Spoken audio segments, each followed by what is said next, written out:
say it may be a potential next asbestos if there's a class action suit because of the thousands and thousands of individuals that may have been exposed when they went up on a roof.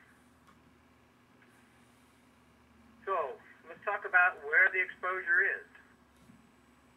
Quickly, this is in the center of that red section. You'll see, and we'll see the antennas a little better later, but the little whitish part in there is the antenna beaming RF radiation to the right-hand side. The biggest exposure in the red area, and in the yellow area a little less exposure. Those two areas are what the FCC specifies and tells a worker what they have to do to work in front of that area. There's specific requirements and work etiquette. And so in the red zone, they have to have protective gear on or have that antenna taken down. In the yellow area, they have to be trained operators to go in front of that area to know what they've got a hold of, protective equipment, or power down the antenna. And that distance could vary. We're going to talk about that more. What I'm not talking about is these antennas. These are the antennas that only the AT&T and Sprints of the world, their employees and their contractors will be going up on there. They're well trained. They have their own meters with them to verify these things are turned off before they go in front of them. We're not talking about these. We're not talking about our fake trees. You know, it's not these antennas. But have you seen these antennas? Kind of take a look around. All of these pictures have cell phone antennas in them, and you can't see one of them. We're going to look at them a little bit more in detail. Have you seen this one? There's an antenna there. Try and find this antenna. There's three of them. I'm sorry, there's four of them looking right at you on this building. And there they are. They're about 4 feet long, 6 or 8 inches wide, not too deep.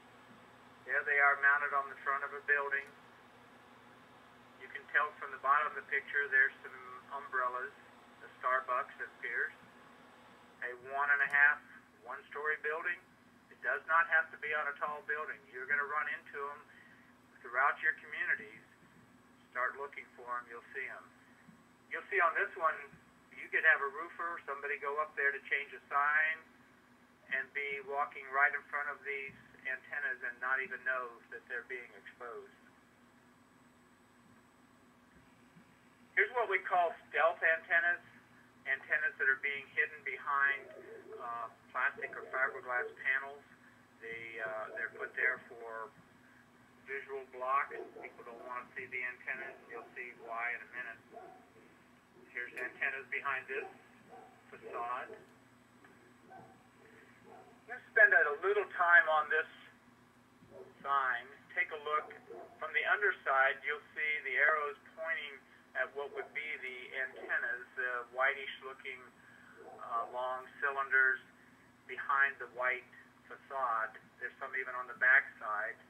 And kind of look at this one. This has got pool, tennis and pool and spa. The white sign in the middle, the facade, has nothing on it. And the top of it, here's another shot, is a Best Value Inn, a hilltop. So you go, here's an antenna, but then look at the same sign. They changed it. It says motel on the top, not hilltop. The middle's about the same. Somebody put pool, spa, and tennis in the center. And they changed the bottom sign. Used to be pool, tennis, and now it gives you your nightly and weekly rate.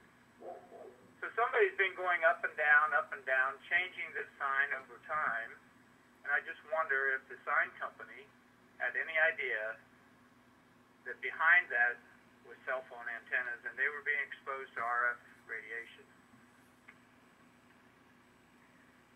Here's what looks to be a church having repair work done to the steeple, scaffolding, got employees on it.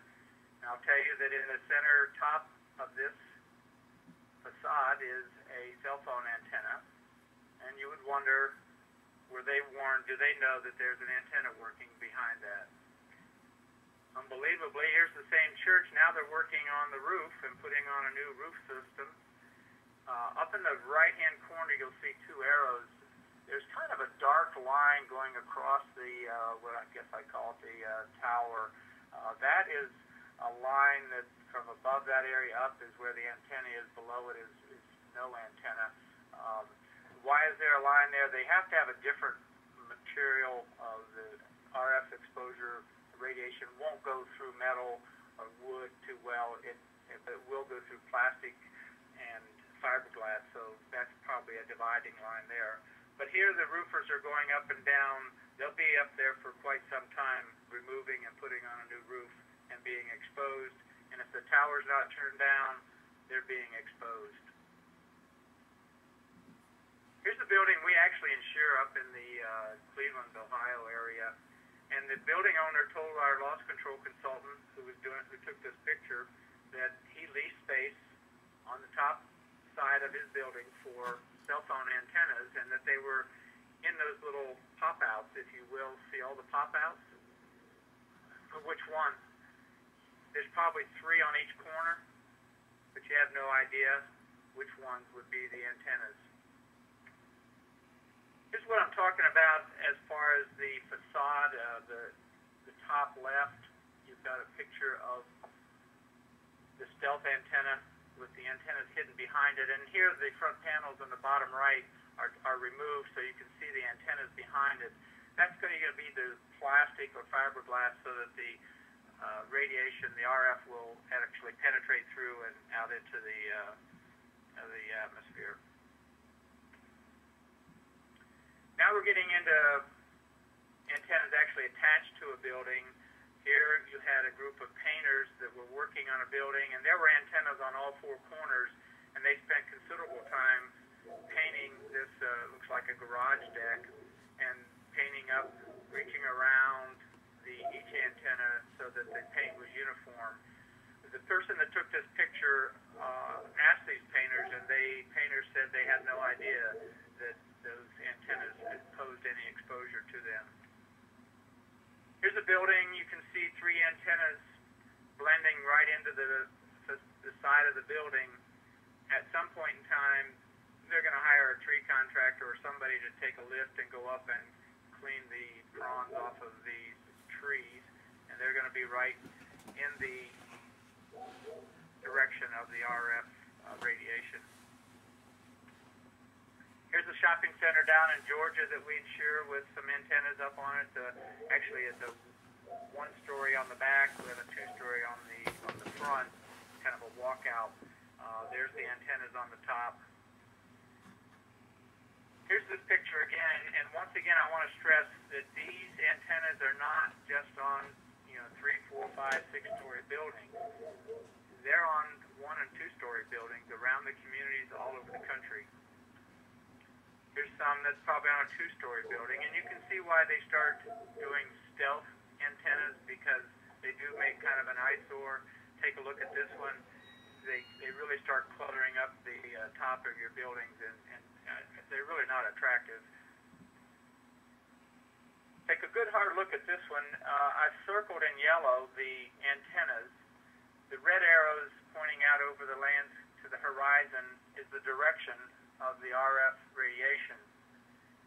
If you look down at the bottom of the roof is the roof hatch. There's the access point to the roof. If you really study it, the roof access hatch is directly in front of those antennas. So as soon as you pop your head out and stand up, you're directly in front of these antennas. So you need to move quickly. This is what you call co-location. This is where Sprint, AT&T, Verizon, everybody else goes together and leases one big, gang antenna on the top, and they all cluster them up there. You can see why they may want to do faux and a stealth antenna around them. It's really getting pretty ugly. But look over to the left. I think that looks like an HVAC unit, and maybe a contractor's got to come up and work on that. That's not a cell phone company employee. On the right, that's maybe a